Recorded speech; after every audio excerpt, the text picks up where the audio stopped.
आणि आपण बघतोय ट्रॅफिक सुद्धा बऱ्यापैकी सुरळीत झालेलं 144 कलम या ठिकाणी लावण्यात आलेला आहे। बऱ्यापैकी 4 ते 5 तास गोंधळ परभणी जिल्ह्यामध्ये झाले, जाळपोळ झाली, तोडफोड झाली, पोलिसांनी अश्रुधुराच्या नळकांड्या सुद्धा फोडलेल्या आहे। मात्र आता 144 कलम लावलेला आहे आणि लोक सुद्धा फार मोठ्या प्रमाणात रस्त्यावर आहेत। मात्र महत्त्वाच्या कामासाठी लोक बाहेर पडलेली आणि पूर्णपणे शांततेत या ठिकाणी आहे।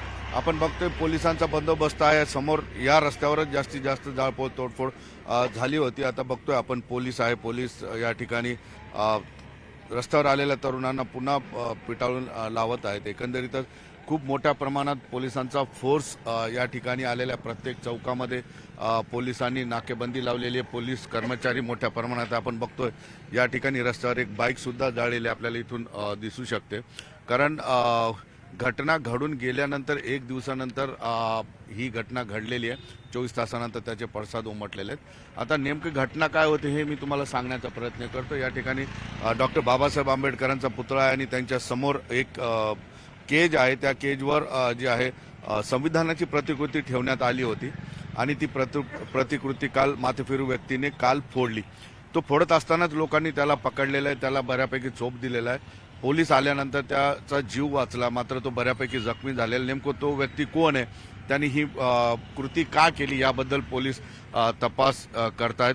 खूप मोठा परिणाम या ठिकाणी झालेला नाही। आपण बघतोय प्रत्येक ठिकाणी पोलिसांच्या मोठ्या गाड्या भरून शहरभर फिरतायत। आता कुठलीही घटना मागच्या 2 ते 2.5 तासापासून घडलेली नाही आहे, त्यामुळं शांत झालेलं परभणी आपण असं म्हणू शकतो। आणि एकंदरीतच नेमका काय प्रकार होता काय नाही याबद्दल बोलण्यासाठी माझा स्थानिकचा सहकारी विशाल माने या ठिकाणी। विशाल, नेमकं काय झालं होतं? मी प्रतिकृती तोडणारा कोण आहे, तो त्या ठिकाणी गेला कसा आणि त्याला नेमकी तीच का तोडली, काही याचा पोलिसांनी उलगडा केला? काल साधारण दुपारच्या आणि संध्याकाळच्या दरम्यानची ही घटना आहे। एक जण अचानक ही जी जाळी आहे ती जाळी पार करून मध्ये गेला आणि जी संविधानाची प्रतिकृती आहे ती उचलून त्यांनी बाहेर फेकली, ती फोडायचा प्रयत्न केला। त्यानंतर आजूबाजूला जे काही युवक बसलेले होते किंवा जे नागरिक बसले होते त्यांनी मध्ये हस्तक्षेप करत त्याला ताब्यात घेतलं आणि ते पुढील मोठी घटना टाळली। त्याला मारहाणी त्याच ठिकाणी सुरुवात झाली होती, परंतु पोलिसांना कोणीतरी फोनवर कळवलं आणि पोलीस वेळीच आले आणि त्यामुळे त्याचे प्राण वाचले। याविषयी पोलिसांकडून अधिकृतरित्या कोणतीही माहिती आपल्याकडे अद्यापर्यंत आलेली नाहीये, परंतु तो जो इसम आहे त्याला लगेच ताब्यात घेतलेला आहे आणि पुढील कारवाई सुरू करण्यात आली असल्याची त्याची काय ओळख वगैरे पटली? तो कुठला आहे, स्थानिक आहे का कुठला आहे? तो स्थानिक असल्याचं बोललं जात आहे, परंतु अधिकृतरित्या अद्यापर्यंत त्याविषयी पोलिसांकडून देखील भाष्य केलं जात नाही। त्याचं जाधव नाव असल्याचं, पवार नाव असल्याचं समजतंय, परंतु पोलिसांना मी ज्या काही अधिकाऱ्यांना अधिकृत माहिती आपल्याला आली नाहीये। दुसरी महत्वाची गोष्ट अशी आहे की का इथं मॉब अचानक जमला होता का ठरलेला होता आणि हिंसक का झाला? कालची घटना झाल्याच्या नंतर काल रात्री उशिरा परभणी बंदचं आज आवाहन करण्यात आलं होतं। काल रात्री आवाहन करतानाच आपला बंद हा शांततेत करायचा आहे असं देखील सांगण्यात आलं होतं।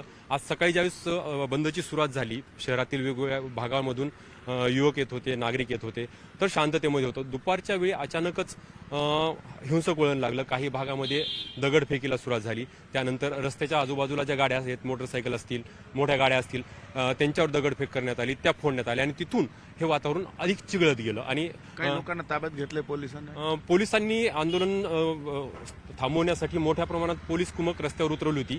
आंदोलन जसं शांत होऊ लागलं तसं काही आंदोलकांना पोलिसांनी ताब्यात घेतलेलं आहे, त्यांना पोलीस स्टेशनला नेण्यात आलेलं आहे, परंतु अधिकृत किती जणांना ताब्यात घेतलेलं आहे पोलिसांकडून आणखी त्याची काही माहिती देण्यात आलेली नाही। उशिरापर्यंत कारवाई चालतील असं काही अधिकाऱ्यांनी खाजगीमध्ये बोललं आहे। किती वेळ झाला तोडफोडीच्या घटना आता थांबलेल्या आहेत? जवळपास 4 तासापासून सर्वत्र शांतता आहे, कोणतीही तोडफोडीची नवीन घटना नाहीये। ज्या घटना झाल्या होत्या त्यानंतर पोलिसांनी मोठ्या प्रमाणात बंदोबस्त उतरवल्यामुळं आता सध्या तरी तणावपूर्ण शांतता जाणवते, तोडफोड घटना बंद झालेल्या आहेत। निश्चितपणे आपण बघितलं की डॉक्टर बाबासाहेब आंबेडकरांचा पुतळा आहे, तिथं संविधान होतं, याच्या संरक्षणासाठी 3 कर्मचारी, सुरक्षा कर्मचारी सतत या ठिकाणी 3 शिफ्टमध्ये असायचे। मात्र काल जी घटना झाली त्याच वेळेस या ठिकाणी सिक्युरिटी गार्ड नव्हता अशी मला माहिती कळलेली। मात्र आता 24 तासासाठी गार्ड इथं लावलेला आहे। इथं गार्ड 3 केले होते, मात्र काल जी घटना घडली त्यावेळेस गार्ड नव्हता इथं। त्यावेळेस जर नसाल एकट्याला दोन्हीकडे ड्युटी लावलेली आहे। पुन्हा याची म्हणजे कुठं? तिकडे शिवाजी महाराज आणि बाबासाहेब आणि इथं बाबासाहेब एकट्याची ड्युटी दोन्हीकडे आहे। हा इकडे करतो तिकडे करतो, पुन्हा एखाद्या वेळेस याची नाईट असते, नाईट करून सुद्धा याची दिवसा ड्युटी लावलेली जाते। आम्ही 3 वेळेस नगरपालिकेत गेलो. नगरपालिकेत आम्ही 4-5 लोकांना आम्ही भेट घेतली आणि त्याला सांगितलं इथं कायम 2 वर्षापासून कायमस्वरूपी आम्ही इथं 4 वाजता आधी सिक्युरिटी होता, आधी सिक्युरिटी होता आधी मग आता सिक्युरिटी का नाही हा प्रश्न तो उत्तर. वारला मागच. मग त्याच्या जागी कोणी घेतला? त्याच्या जागेवर कोणताही सिक्युरिटी त्याने दिलेला नाही. सिक्युरिटी गार्ड जर असता ती घटना टळली असती. टळली असती. आमचं दुर्भाग्य समजा आम्ही इथे 5 पासून इथेच असतो, रात्री 7:30 पर्यंत आम्ही इथेच असतो. परंतु त्या दिवशी आमचं दुर्भाग्य आम्ही अच्छा, तुम्ही नव्हते, सिक्युरिटी गार्ड 4ला ही घटना झाली. आम्ही अच्छा. 5ला इथं असतो. कळालं. आपण बघितलं या ठिकाणी जर समजा सिक्युरिटी गार्ड जर असता तर ही घटना घडली नसती असे इथले स्थानिक वयोवृद्ध ज्येष्ठ नागरिक सांगतात. कारण या ठिकाणी जर गार्ड असता तर त्या व्यक्तीला तिथं जाता आलं नसतं, त्याला अटकाव केला असता. ठीक आहे, आता या सगळ्या शक्यता आहेत. मात्र निश्चितपणे या ठिकाणी डॉक्टर बाबासाहेब आंबेडकरांच्या पुतळ्याला आणि इथून जवळच 50 मीटरवर असलेल्या छत्रपती शिवाजी महाराजांच्या पुतळ्याला गार्ड आहेत. मात्र एक गार्डचा मृत्यू झाल्यामुळे त्याच्या ठिकाणी गार्ड नव्हता. नेमकं ज्या दिवशी ज्या वेळेमध्ये एका माथेफिरूंनी संविधान फोडण्याचा प्रयत्न केला त्याच वेळेमध्ये या ठिकाणी गार्ड नव्हता. हे सुद्धा कुठेतरी आपल्याला लक्षात ठेवण्यासारखी गोष्ट आहे. मात्र आता परभणीकरांना एक महत्वाची गोष्ट ही सांगतो की आता कुठल्याही पद्धतीची कसलीही घटना 4 ते 5 तासापासून घडलेली नाही. कुठल्याही अफवेवर विश्वास ठेवू नका. पोलीस काळजीपूर्वक सगळ्या शहरामध्ये फिरतायत. पोलिसांचा पूर्ण बंदोबस्त आहे. त्यामुळे आता घाबरण्याची गरज नाही. मात्र पोलिसांना दिलेल्या सूचनांचं पालन करणं गरजेचं आहे. सुधीर जाधवसह सिद्धार्थ गोदाम, न्यूज 18 लोकमत, परभणी.